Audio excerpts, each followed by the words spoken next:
In the Narada Bhakti Sutra, we have already gone through 4 sutras. So in the first sutra, the teacher over here, or the Acharya who has given to us this text, sage Narada, promised to explain to us all what exactly is bhakti, what is devotion. He said, I will explain to you. Then in the second and the third sutras, he gave to us the nature of this bhakti. What is it? He said it is Parama Prema Rupa and Amrita Swarupa. We went through it in detail.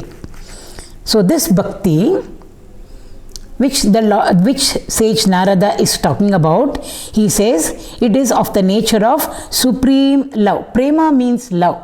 Parama means supreme love. Because we all know what love is. Now there is one more word over there, devotion. So what is the difference between love and devotion? What is the difference between love and bhakti? We should know. Because both of them constitute that same emotion called love. Then if it is the same emotion, why 2 words? So therefore there must be some slight difference between the two. So therefore the teacher tells us over here, though it is nothing but love itself. What? Bhakti. Bhakti is love itself, but still it is of the nature of the highest type of love. That is why he calls it Parama Prema Rupa. And also it is of the nature of Amrita Swarupa. When we reach that true love or the highest love, first it is practicing and then it is reaching. When we reach that, it means we have reached the Lord. What does Lord stand for? Lord stands for immortality, the state of immortality. Far removed from the state of mortality which we are all very familiar with. And what is the state of mortality? It is nothing but the realm of change. Immortality means the changeless. So therefore this supreme most love, which is bhakti, is of the nature of immortality, which means if we practice it and if we reach it and if we experience it, we will be in the realm of the changeless, which is nothing but God's state of consciousness. Then we went through the 4th sutra also. So if this love is there in us, or if we practice this bhakti in us, this devotion in us, if we practice, what will be the benefit? We would like to know. Where will it take me to? What is the logical conclusion? So Sutra 4 also we had gone through. The teacher told us over here, Yat Labdva, having gained this supremost love in us, which is bhakti, what will happen to us? He said, Siddho bhavati, Amrito bhavati, Trupto bhavati. 3 words had been used. Actually, all the 3 of them are not disconnected. They are all connected. If one has been attained, the other 2 automatically will come along with that. So, Siddhi, Amritatva, Trupti, all will together come. It's not that one by one they will reach us. So a great bhakta of the Lord will reach to that state of Siddhi, means fulfillment, absolute fulfillment. Also he will reach that state of immortality, as well as he would have reached that state of satisfaction. It is not the satisfaction that we are all familiar with. Now we are satisfied, after 1 hour we become dissatisfied. Now we are contented, a few minutes later on we will become discontented with the same thing or with the same being. This is not like that. Therefore we should add the word absolute over there. Ours is all relative. Relative means that which comes and goes, that which is changeable, variable. So over here, Tripti means absolute contentment. So a person who practices this bhakti, which Narada is going to afterwards, go into it more and more in detail, he says, Siddho bhavati, Amrito bhavati, Trupto bhavati. He will become absolutely perfect, fulfilled. he will be fulfilled. He would have reached the state of absolute perfection, the state of immortality, and the state of absolute fulfillment, satisfaction and contentment, tripti over there. Now if we read up, or if we read or hear the biographies of all our great saints, they're all devotees. Of course, they are men of knowledge also. Or in the Puranas, beautiful stories are there of the devotees of the Lord. We will be able to get a glimpse of what exactly these words mean. What is it that is meant by the state of fulfillment, the state of immortality, the state of absolute contentment? What is it? We will get a glimpse into it if we go through the lives or the illustrations of all the great devotees which have been narrated in our Puranas, or the lives of our saints. So we will go through one or two of them just to make us to get a clearer picture of what the teacher is telling us over here. But we will read through the 5th and the 6th sutras, because they also convey the same meaning.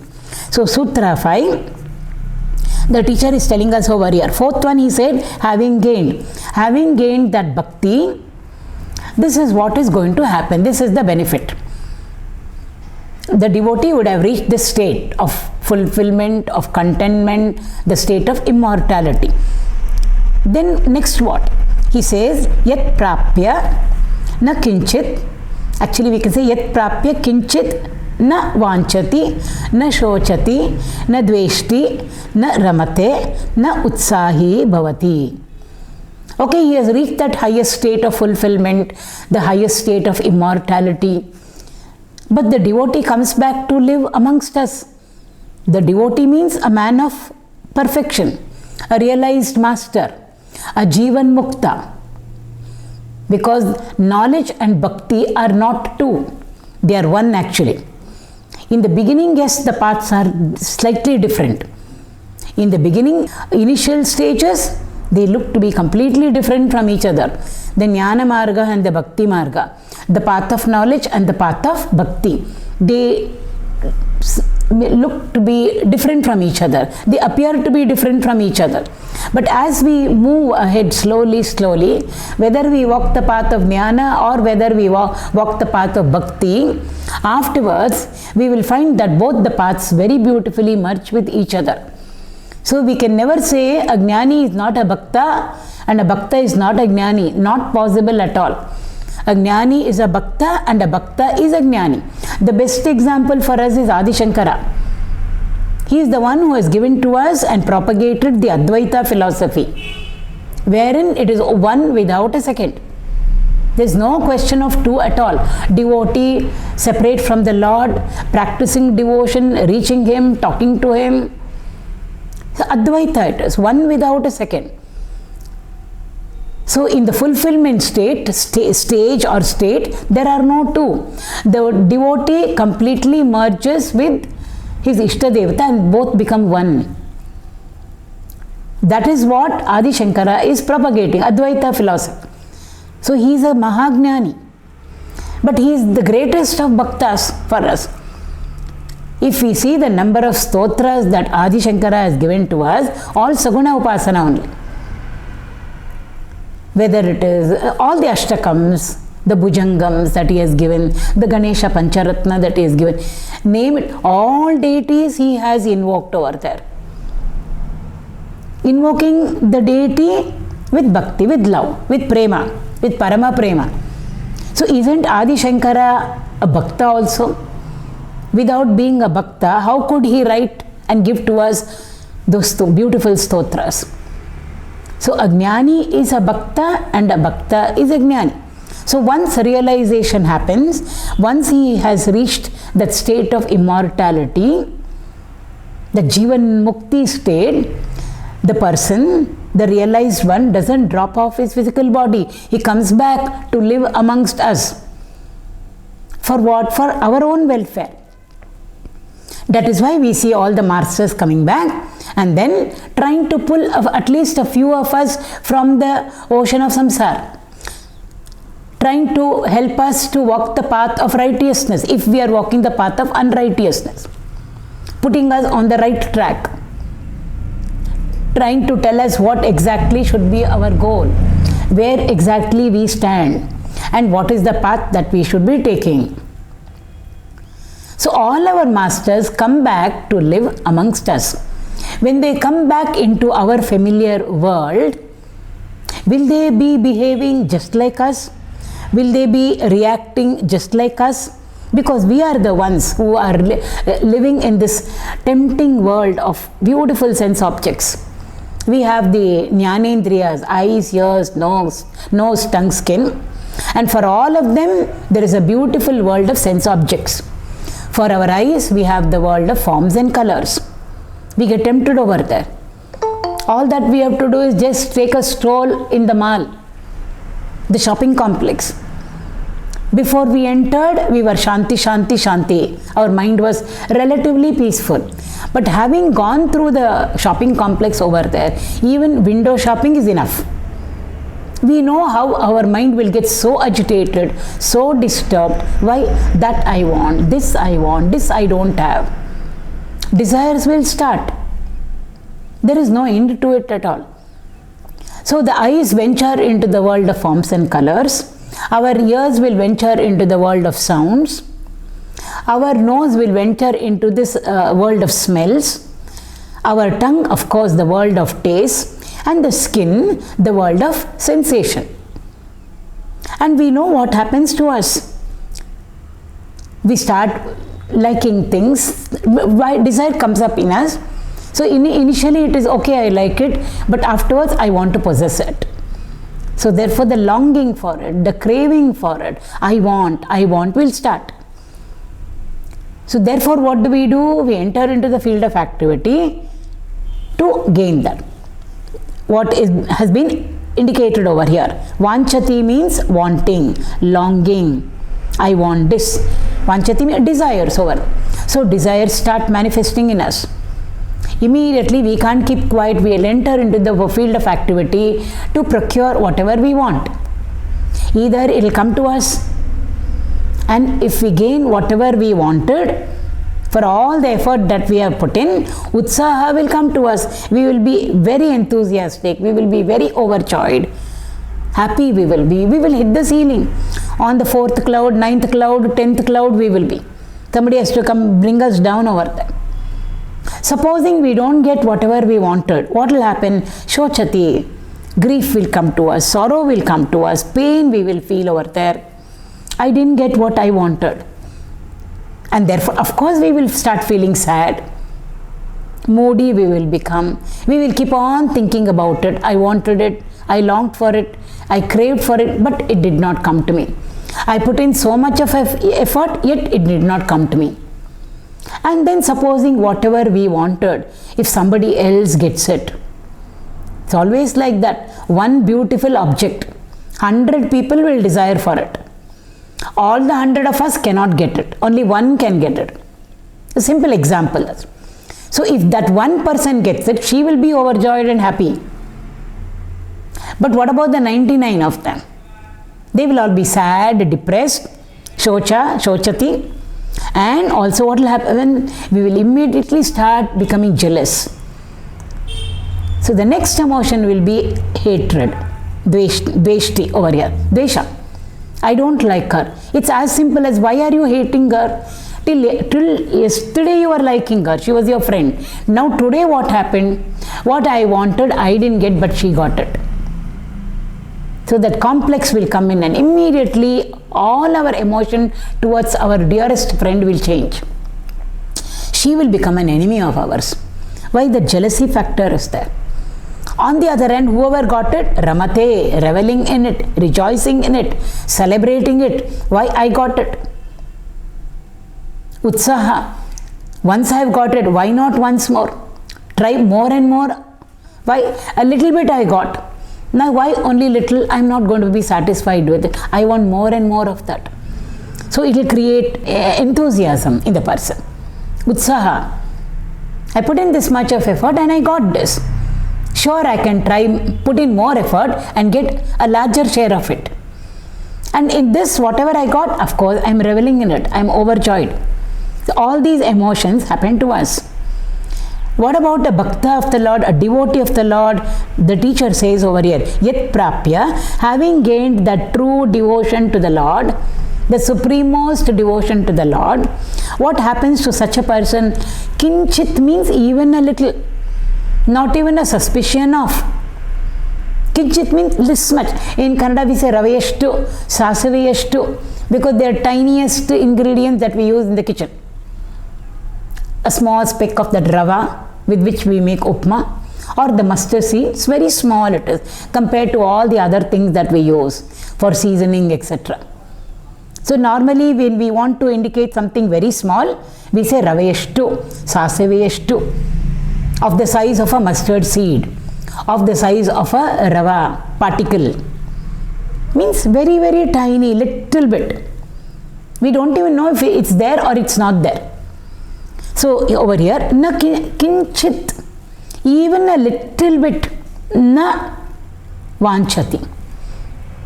In a bhakta who has realized whatever he wanted to realize, what is it he wanted to realize and completely merge with the Lord of his heart. Having attained that, na kinchit na vanchati. After that, even little bit of a desire, a craving, a longing will not be there in him at all. So when desire itself is not there, whether it comes into his life or whether it doesn't come into his life, it doesn't matter to him at all. Therefore, where is shocha for him? Where is grief? If it comes, fine. If it doesn't come, also fine. He never longed for it. He never wished for it. If Bhagavan brings something into his life, it's fine. If Bhagavan doesn't bring it into his life, that's also fine. Yoga ratova, bhoga ratova. Sangha ratova, sangha vihinaha. Shankara says in his Bhaja Govinda, put him into any condition, anywhere, any place, where there is a crowd or where there is no crowd. He is just reveling and reveling and reveling in that higher state which he has experienced within himself. So when there is not even a wee bit of a desire in him, there is no trace of a desire in him at all, what to talk about grief for him, sorrow for him, na dveshti, where is dvesha for such a person? If others get it, okay. Why? He never wanted it. But the problem will be only when we want it. When we go to the shop and then the person over there shows us, let's say, a few saris. Maybe we don't like one color, whatever color, supposing it's yellow. So we say, don't show me that color at all. Whereas somebody else over there as a customer has come and maybe she likes yellow. When she picks it up, we have no emotion towards her at all. Why? I don't like yellow. So whether she takes it or whether she leaves it, I have no emotion towards her at all. There is no jealousy, there is no enmity, there is no hatred. Why? It was not at all there in my list of desires. So therefore there is no enmity, there is no jealousy, there is no hatred, there is no reveling when it reaches him. Why? Bhagavan is the one who plans out everything for him. He has totally surrendered all of himself totally and completely to the Lord. So whatever the Lord brings in front of me, that is what it is and that is what it has to be. So anything that comes to him, he never revels in it. Excessively, there is no, supposing something comes into his life, he goes for a bhiksha. And whatever they serve him is all special, or very, the menu is very beautiful. Somebody's house, a devotee's house, let's say the master goes for a bhiksha. It is not simple food that is being served over there, basic. They made lot of beautiful items. There is no excessive reveling over there.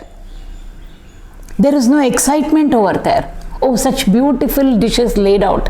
I want more and more. If he goes to an ordinary person's house where they just give him some simple khichdi, he doesn't over there grieve for it. They have made something very, very simple for me. So he will never have that feeling of grief or discontentment or dissatisfaction. at all over there. Whatever comes in front of him, that is what the Lord has brought into his life, and therefore he goes through it. He just responds to it as he is supposed to respond. He never ever reacts to it. Whereas on the other side, we know what we will do. We went through this example also of going to the shopping complex. So therefore, yet prapya, having gained this highest form of devotion, love, supremost love, bhakti towards the Lord, a devotee of the Lord, kinchit na vanchati. There is no trace of a little bit of a desire in him at all. Therefore, there is no grief there. There is no sorrow over there. Because when there is no desire, it may let that object go to anybody. He has got nothing to do with it. Na dveshti, neither there is hatred, neither there is jealousy. Supposing the Lord brings it into his life, he never ever asked for it, craved for it. Therefore, he will naramate. He will not hit the ceiling and say, oh, I got this in my life. Overjoy, excessive joy. It will not be there. Na utsahi bhavati. Neither that excitement, I got this. And when I get it, I want more and more of it. So new enthusiasm will come in us, seeking more and more of that factor or that whatever it is that the Lord brought into our lives. In the case of a devotee, Lord's devotee, none of this will be there. This is Sutra 5. Sutra 6. Yat nyatva. Nyatva means having known. Known what? Known devotion. It is not knowing devotion. We are practicing devotion. So known over here means not to know intellectually, but to have practiced it and then experienced it within ourselves. And what does that experiencing mean? To become one with the Lord of our own heart. We have been practicing our devotion to the Lord of our heart. Why? To reach Him, to meet Him. Meeting Him and reaching Him means becoming Him. We become one with Him. The devotee will merge with the Lord, whom he has been devoted to or whom he has been worshipping. That's what nyatva means over there. It doesn't mean an intellectual appreciation. So yet nyatva matto bhavati. Matta means intoxicated. He's God intoxicated. Many of us get stuck with so many things. We get addicted. Intoxication. It can be coffee, it can be tea, it can be anything. Just revel and revel and revel and revel. I love drinking coffee, somebody may say. Somebody may say, no, I love drinking tea. Somebody may say, I love collecting bags. Bag intoxication it is. So many you have, 300 you have. No, that's not a nice number at all. I want 500. So that's how, that's sort of an addiction. Here it is God addiction. God intoxication has happened, as though a drunken fellow.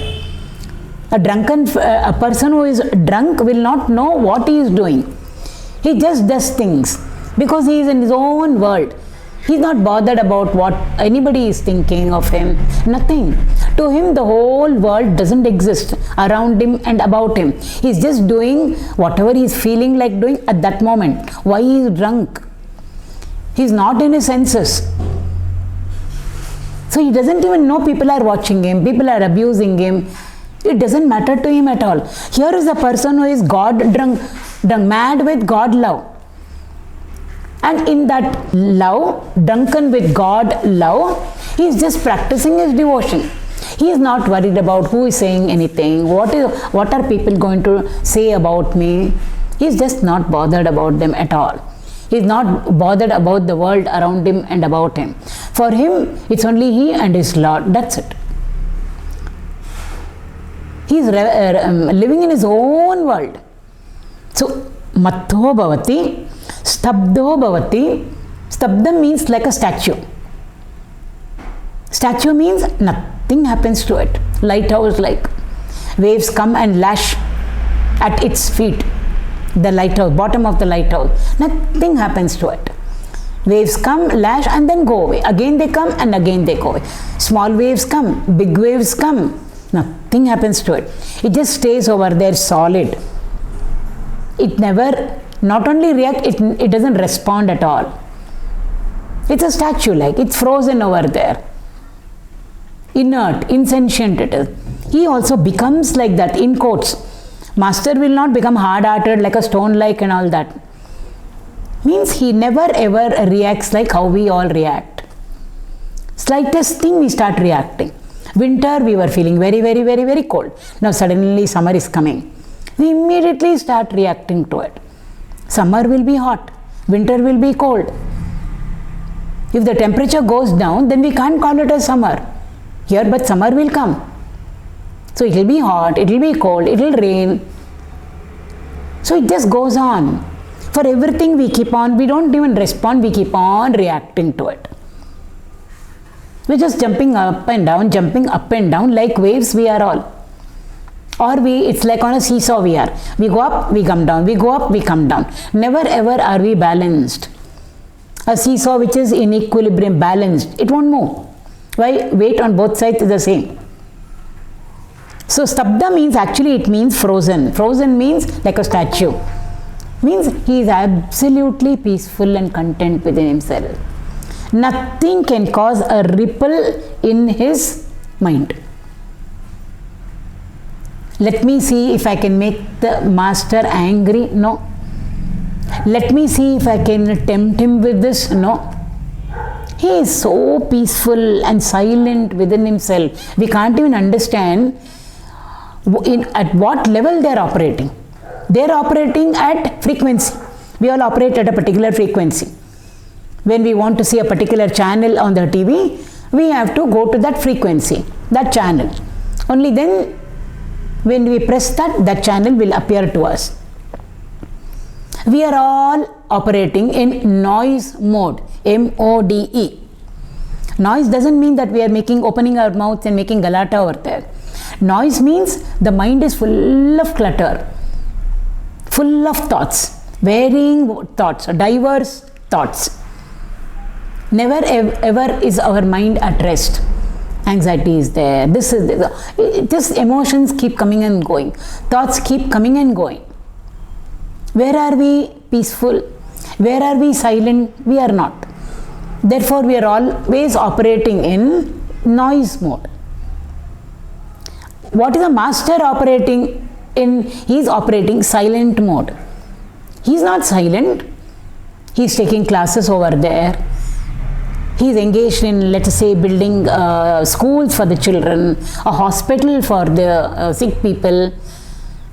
All our masters are engaged in so much of social welfare. We don't find them sitting in one place like a rock. They are moving about. We can see them physically. They are very active. They are talking. They are doing this. They are doing that. Everything is happening. But still, they are operating at silent mode. We do not know how their inside is. That is what stabdho bhavati means. Absolutely inside it is peaceful. Where peace is, happiness will be there. Tyagaraja Swami says, Shantamu leka saukyamu ledu. If peace is not there, happiness can never be yours.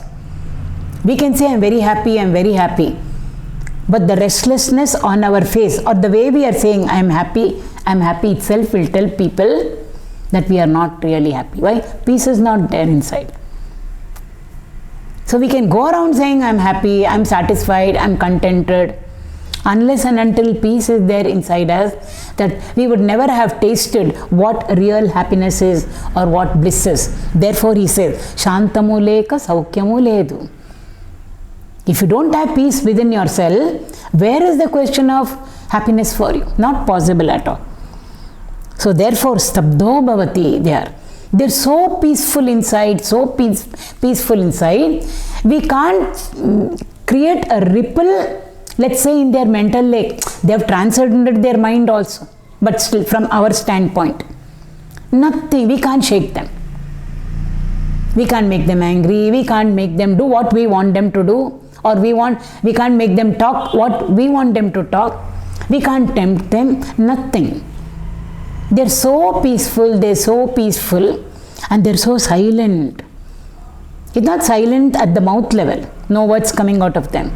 They may be speaking from morning till night, but inside they are operating at silent mode. Atmaramo bhavati, matto bhavati means Atmarama means reveling. Ramana they are doing. In what? In Atman, in their own self. They are reveling within themselves. They have become Rama himself, Atma Rama. Rama itself means Sarve Ramanti iti Ramaha. One who is reveling and reveling and reveling. Where is he reveling? He is reveling in each and every one of us, as the life in us, as the consciousness in us. And this devotee of the Lord has become that itself. He has become Rama himself. He has become Atma Ramaha. Why? He has realized the self within himself. And not only that, he has realized that everything around him and about him also is nothing but Rama himself or the Lord himself. So therefore, yat jnatva matto bhavati, stabdho bhavati, atmaramo bhavati. There's so many illustrations we can get. Dhruva, why did he go to the forest to do tapas? All that happened was his stepmother pushed him down from the lap of the father. So he was not satisfied over there. He didn't feel fulfilled over there. Contentment was there. All that he wanted to do was to sit on the father's lap. But his stepmother said, no, you can't. If you want to sit on the father's lap, which means later on sitting on the throne itself, you should have been born as my son, she says. Suruchi, stepmother. He is the son of Sumati. So he goes to his mother. She says, what can I do? Now, what is the solution for it? In Bhagavad, Dhruva's story comes. She says, only Lord can help you out. Only Narayana can help us out, can sort out your problem. Go and pray to him. So he goes.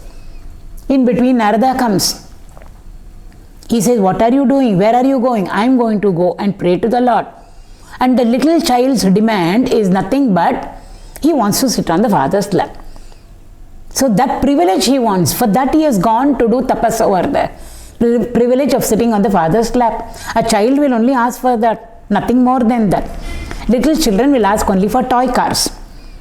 They will not ask for the big car that is standing in front of the, in the porch over there. It may be there. It's their father's. But right now they want the toy car only because they can play with it. They can't play with the real car there. So he tells Narada. Narada then points out to him all the difficulties, the challenges, the hurdles. I don't think you can do it. It's very difficult to invoke the Lord and please him. Go back, my dear child, go back. He says, no. I have taken on this, that I will meet the Lord in my prayer and I'm going to ask him all these things. So when he doesn't compromise, he's not scared of what all Narada told him, that it is difficult, etc., etc. He's prepared to go through all that. He's prepared to face any challenge that may come to him. Narada is very pleased. He tested the disciple over there. Then he initiates him into the mantra, Dwadashakshara mantra. And then he sits down over there and years and years and years and years intense tapas that little child is doing. He started with a small little desire. All that he wanted was to sit on the father's, to have the privilege of sitting on the father's lap. But by the time he meets the Lord reveals to him and says, what do you want? There is nothing that he asks of him. He says, I don't want anything. I want you, that's it. And when the Lord comes to him outside, externally, he says, I want to see you within me. You please come within me and give vision, inner vision I want. Not outside. Why? Whatever comes outside will go away. What comes inside will be permanent. The heights that he has reached as a devotee. So when that happened, nothing, na kinchit vanchati, there was no longing, no desire at all, nothing in him. All that he wanted to gain, he has already gained. It started with something else. But when he has realized the Lord, when the Lord has come to him, he feels so fulfilled. He feels so contented, he feels so satisfied, he is so peaceful within himself. Earlier he was not peaceful at all. He was so full of anxiety, agitation was there because his stepmother pushed him down. Atma Ramo Bhavat. He is reveling and reveling in that highest state that he reached. Dhruva. Na kinchit vanchati. Tyagaraja Swami. They belonged to a very poor family. Therefore he was so good in singing. He was a great musician. So his brother told him, why don't you go and become the court musician? When you become the court musician, royal patronage will be there. Our lives will improve. Standard of life will improve. Why don't you do that? You will also be happy. I will also be happy. Everything in the house will get taken care of. Every day you are going for bhiksha, for begging for food. Nothing is there in the house. You have a daughter who has to get married. Why don't you do that? He wouldn't. The king heard of this great musician saint, and he wanted to invite him, and so that he can make him the court musician. Therefore the king sent messengers, and when the king sends messengers, they don't send them empty-handed. So golden plates full of silken clothes, gold coins, beautiful golden ornaments, gem-studded ornaments, everything they brought. And they said, all that the king wants you to do is to accept all this. It's the gift from the king, and to become the court musician. The brother was so happy, so happy. He thought, seeing all this, my brother's mind will change a little bit. It was not wants. Basic needs were not there. It was not comforts. The basic daily food, clothing, shelter problem was there. So he had great hopes that his brother Tyagaraja Swami will say yes. Na kinchit vanchati. He says no. That's when he composed the beautiful kirtan, Nidhi Chala Sukama, Ramuni Sannidhi Sukama. He asked his own mind, tell me the truth.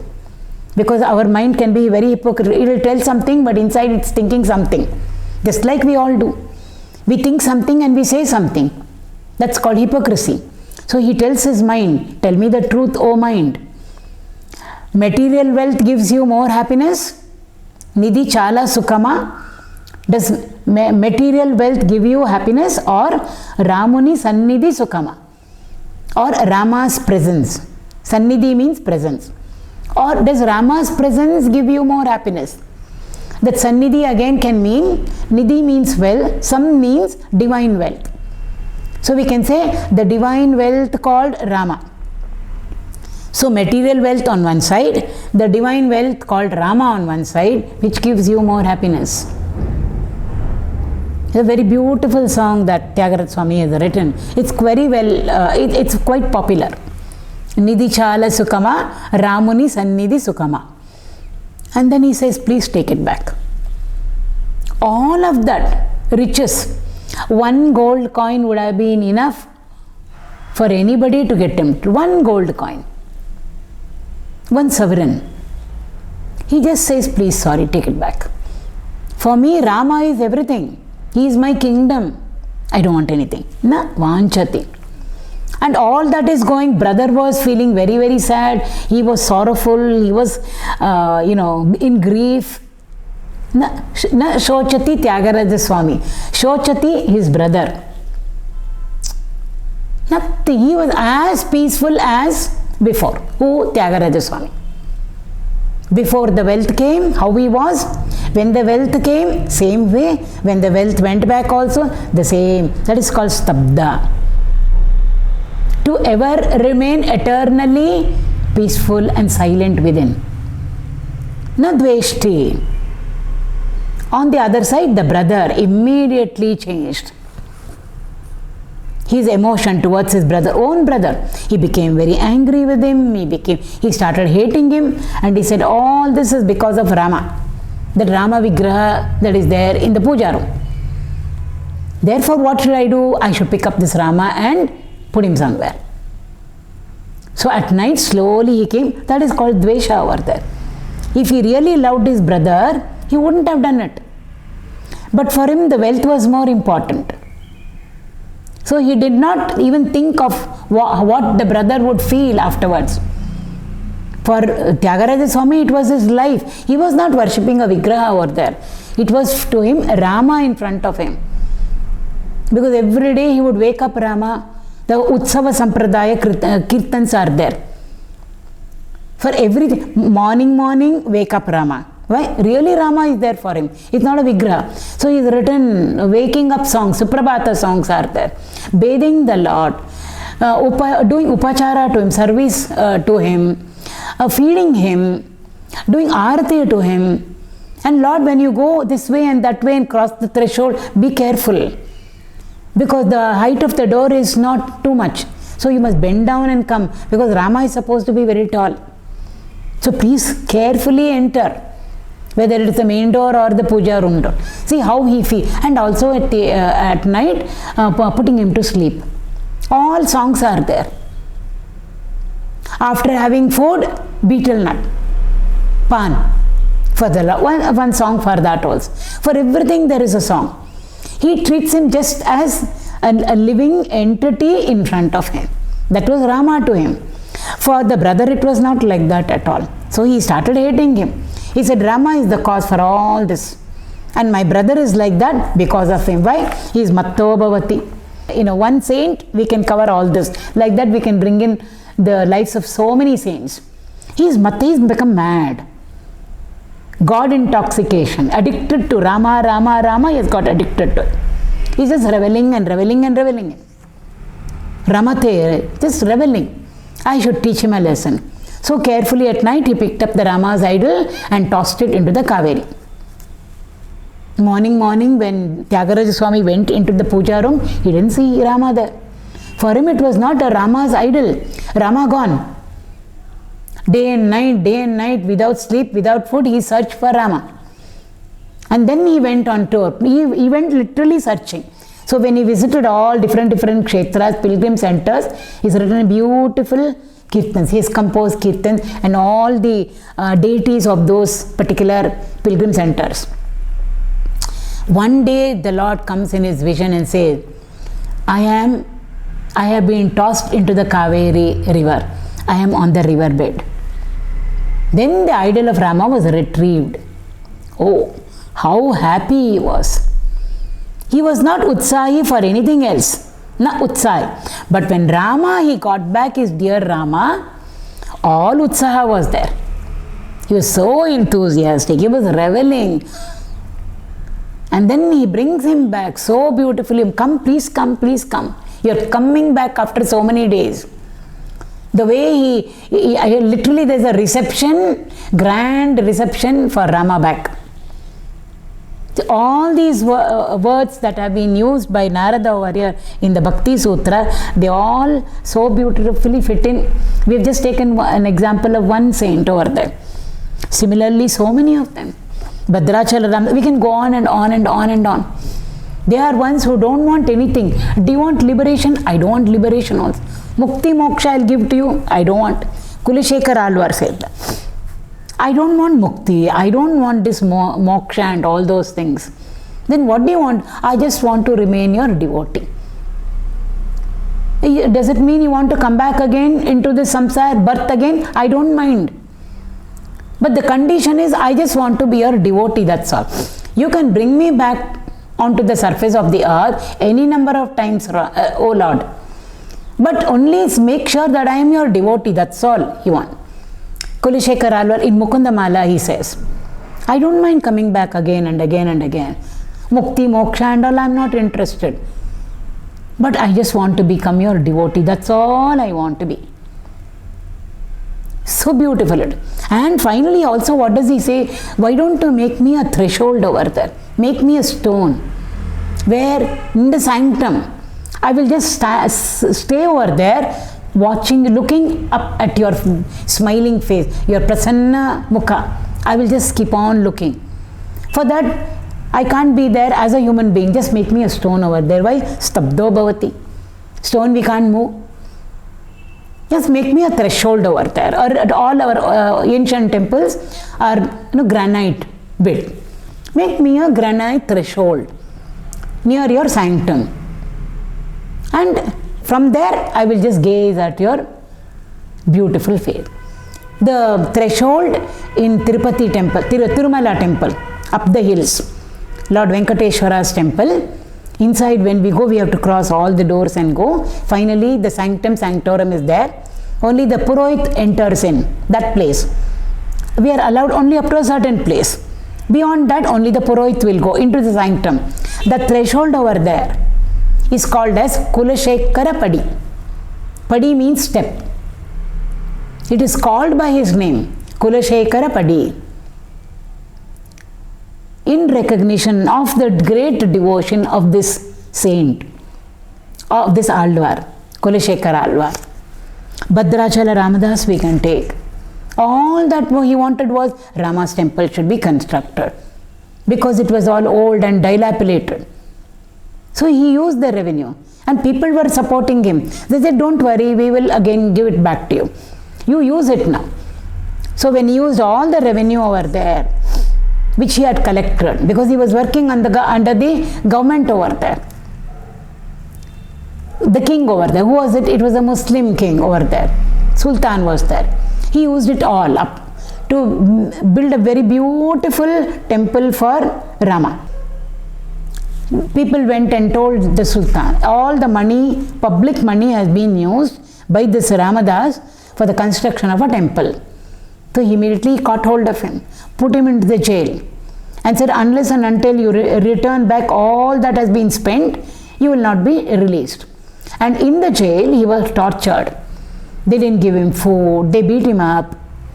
Not 1 year, not 2 years, not 3 years. We are told 13 years he was in the jail. Nothing. He never ever felt anything over there. It was sorrowful, it was pitiable, it was not at all a comfortable situation for him. But still, what did he do? He was just reveling and reveling and reveling in his devotion to Rama. Under the trying circumstances and situations, Bhadrachala Ramadas has given to us all his kirtans. In the prison, he wrote all of them. Beautiful ones are there. He just talks to Rama. He talks to Mother Sita as though they are there in front of him. Tyagaraja Swami also says that in one kirtan. He says, put my petition to Rama. He seems to have forgotten me. So Mother Sita, after dinner, when the Lord is reclining over there, and when you are offering the tambula to him, just put in a request. Or Tyagaraja Swami says, at that point of time, when Rama, when you are relaxing, can't you call me? Tyagaraja, come and sing a song for me before going to rest. Bhadrachala Ramadas also, so beautifully. Please, oh Mother Sita, why don't you tell Rama to protect me? I have taken refuge at his feet. He is my sole protection. Please tell him to protect me. I am only devoted to such beautiful songs over there. Never ever there is a grief or a pain over there. Yes, it is painful, but from their standpoint, nothing. Bhagavan had to come and get him released from the prison. Such beautiful songs over there written. There is no dvesha, there is no utsaha, there is nothing at all. They were so peaceful, peaceful, peaceful. Within themselves, from our standpoint, they were helpless, they were in miserable condition. But if that feeling was there in their inner state, would such beautiful songs have come out? Not possible at all. They were reveling, Atma Ramo Bhavati. They were just reveling and reveling and reveling within themselves. We can take the example of Andal, Gora Kumbar. He was just reveling in his Vitala Bhakti. He didn't even know he is the one who was making mud pots. So the mud and then the clay, it has to be mixed with water and nicely it has to be mixed before the pots are made. So what would he do? He would mix the clay with the water and trample on it. His little baby came crawling over there. He is stamping on the clay, the wet clay, closed eyes, singing and reveling in his Vitala Bhakti. He never even realized the little baby crawling and coming. It got caught under his feet. He trampled on the kid also, his own child. Immediately he should have woken up. Something else he's feeling with his feet. It's not clay. We would have felt it. It just shows to us Matto Bhavati he was. Atma Ramo Bhavati he was. He never realized the difference between the wet clay and a child, living child over there. He trampled upon it. Of course, there's a beautiful story over there, and the child afterwards is brought back to life. The Lord brings back the child to life. The whole story. The story is such beautiful incidents of a devotee of the Lord. So when this Parama Prema happens, we know how they all are these great devotees of the Lord. So Sutra number 6, Yajñatva Matto Bhavati Stabdo Bhavati Atmaramo Bhavati is what we have done. Then in the 7th sutra over here, now the teacher should tell us again a little more into what is the Swarupa of this Bhakti. Will it align itself with everything, or will it not align itself with everything? A little more detail about a little more detail as to what exactly Bhakti means for all of us, because we are the ones who have to practice Bhakti now. And what is Bhakti? Love. Love towards whom? Love towards the Lord. How should we? Because we are all samsaris, householders, we are all. We are in the materialistic plane of existence, all mortals. We have tied up ourselves to so many things and to so many beings. So when we have to practice Bhakti, what all should I know about this factor called Bhakti? We should be very clear about it. We should know about it. Because we will be thinking that we are practicing Bhakti, but it really may not be Bhakti also. We think it is Bhakti. But does the Lord consider us as his Bhakta?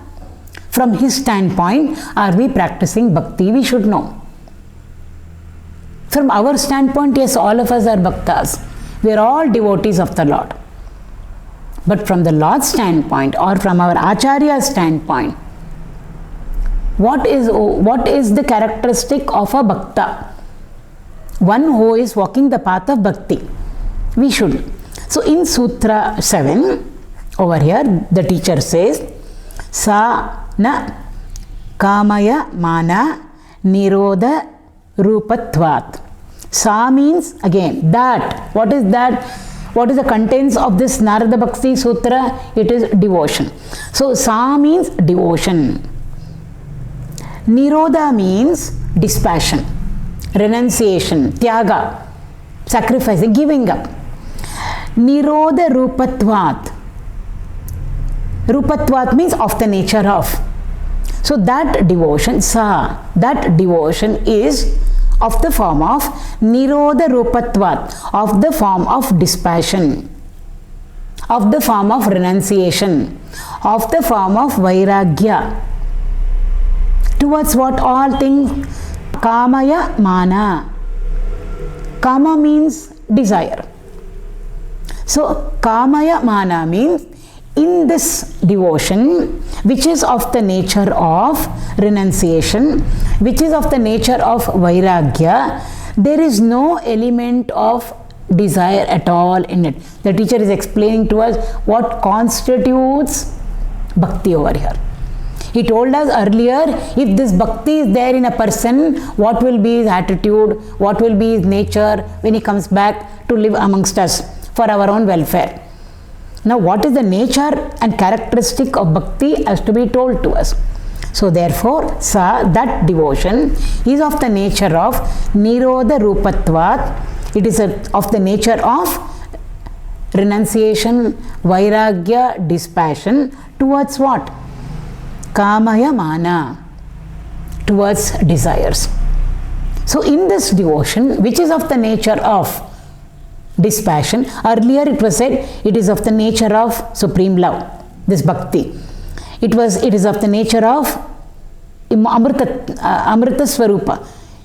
It is of the nature of immortality. That word was used. Now another word is being used over here, term. And what is it? Vairagya or dispassion. So devotion is of the nature of dispassion or is of the nature of renunciation, which means in it there is no trace of desire at all. There should be no trace of desire at all. There is no trace of desire at all. One who is practicing this highest form of love, bhakti towards the Lord, in him there is no element of desire at all. There is no, we say gandha. A desire, the gandha of a desire, gandha vasana. Not even that, the smell of desire is also not there, in quotes. Absolutely it is not there at all. We have already seen in the illustrations of Tyagaraja Swami and other great devotees of the Lord. But the teacher is telling us over here, when we start walking the path of bhakti, walking the path of bhakti means walking the path of renunciation. Walking the path of bhakti means walking the path of dispassion. And what is meant by walking the path of renunciation or walking the path of dispassion or walking the path of vairagya mean? It means there should be no suspicion of a desire also over there. That is the nature of bhakti. It's an integral part of bhakti over there. Oh, bhakti is there, therefore now I must practice dispassion. It's not like that. A bhakta must practice renunciation. The moment bhakti comes, in bhakti renunciation is an integral part of it. Automatically it will come. So a bhakta need not practice renunciation, need not practice vairagya. He is already a vairagi. Why? In bhakti this is an integral part. That's what the teacher is telling us over here. So absolutely in him there is no trace of desire at all. Why? Bhakti is its own fulfillment. Love is its own fulfillment. Anything else, there is something other than that to fulfill. Knowledge, yes, we have. For the fulfillment of it, we have to sit down for our meditation and then realize. But in bhakti, it's not like that at all. Bhakti is its own fulfillment. We don't need anything else in practicing bhakti. And when we practice bhakti, it is its own fulfillment. We don't need anything else to support it, to say, yes, I am totally fulfilled or I am contented. It is its own fulfillment. That's the greatness of bhakti. So therefore, in it, there is absolutely no trace of any desire at all. Now, what is renunciation? What is vairagya? What is dispassion? We should know. We think we know everything about it. So the teacher therefore has to tell us now what is this nirodha. He used the word nirodha rupatvat, of the nature of nirodha. Nirodha means dispassion, renunciation, giving up, moving it away from us, moving away desires from us. That is what it means. But we want to know what exactly the teacher means by using the word renunciation or dispassion or vairagya. That comes in the 8th sutra, which we will take up in the next class.